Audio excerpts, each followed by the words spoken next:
يتلقب الحارس. نعم هذا هو هاني شاكر. وابراهيم غازي على التنفيذ. ابراهيم هو من يتقدم لتنفيذ ركلة الجزاء. ابراهيم يتقدم. ابراهيم جول،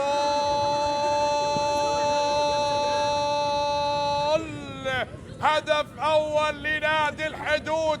وابراهيم غازي يسجل الهدف الاول ويكسر القيود التي كانت صامدة امام الحدود لمدة 65 دقيقة. يأتي ابراهيم غازي ويفتتح التسجيل لنادي الحدود بهدف اول بالمباراة من علامة الجزاء. ابراهيم غازي للحدود للحدود للحدود، يكسر القيود ويضيف الهدف.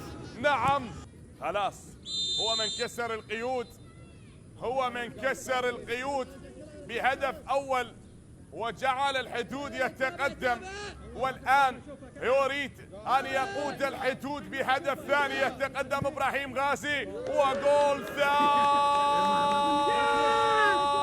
لنادي الحدود. إبراهيم غازي يسجل الهدف الثاني لنادي الحدود، تكسر القيود أمام الحدود، ويعود ويعود ويعود إبراهيم غازي ويسجل هدف ثاني بالمباراة لنادي الحدود، ويرتفع رصيد هذا اللاعب ويصبح ب12 هدف، ينافس الهدافين بطريقة جميلة، بطريقة الكبار من إبراهيم غازي، لمسة وطريقة الخبرة. ما شاء الله ما شاء الله.